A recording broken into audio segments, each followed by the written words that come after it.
सभी फ्रेंड्स को मेरा नमस्कार। आज की इस वीडियो में हम जानेंगे कि जनवरी 2023 में सकट चौथ का व्रत कब है और इस व्रत में पूजा अर्चना कैसे करनी है और गणेश जी को किस प्रकार से हमें प्रसन्न करना है। तो फ्रेंड्स, सकट चौथ का व्रत बच्चों की लंबी आयु के लिए रखा जाता है।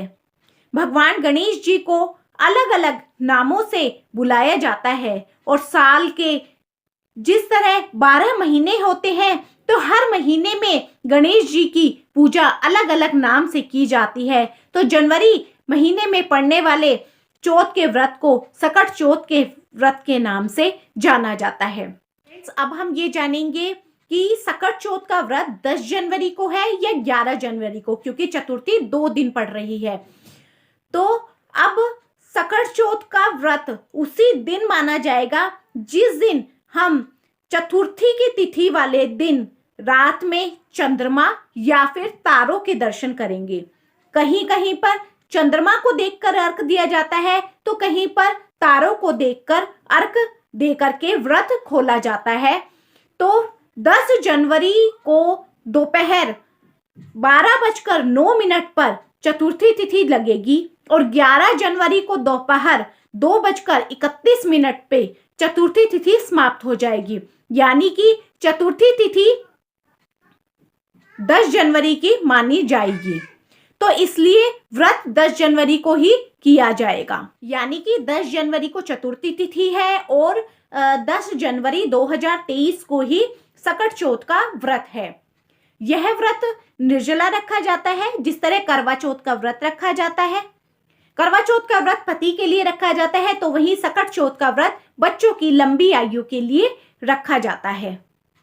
सकट चौथ के व्रत में चंद्रमा को या फिर तारों को देख करके हम अपना व्रत खोलते हैं, जल ग्रहण करते हैं, भोजन बनाते हैं। वह भोजन भी सात्विक होना चाहिए।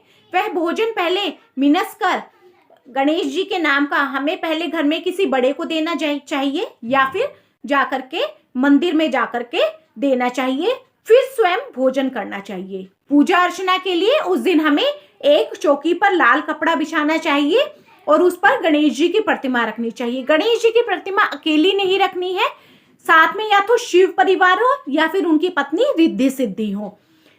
फिर गणेश जी को पुष्पमाला चढ़ाएं, उन पे जल का छींटा लगाएं, उन पे तिलक लगाएं और वस्त्र चढ़ाएं या फिर उसकी जगह पर आप उन पर मोली भी चढ़ा सकते हैं।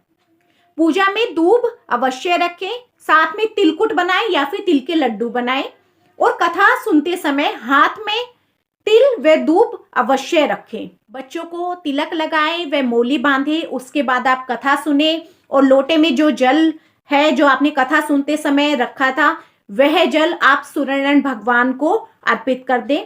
दोपहर के बाद कहीं कहीं पर चाय व पानी भी ले लिया जाता है, तो वह आपकी घर की परंपरा पर निर्भर करता है कि जैसा आपके घर में किया जाता है वैसे ही आप कर सकते हैं। और रात में आप चंद्रमा या फिर तारों को देख करके अर्घ दें। उसके बाद मिनसकर भोजन आप स्वयं भी भोजन ग्रहण कर सकते हैं। तो फ्रेंड्स, ये थी सकट चौथ व्रत करने की विधि और सकट चौथ का व्रत 10 जनवरी 2023 को किया जाएगा। तो फ्रेंड्स, आपको ये मेरी वीडियो पसंद आई है तो मेरी वीडियो को लाइक, शेयर एंड सब्सक्राइब ज़्यादा से ज़्यादा कीजिए ताकि आगे भी आपको मेरी ऐसी ही यूजफुल वीडियोस मिलती रहे। Thank you for watching. Bye.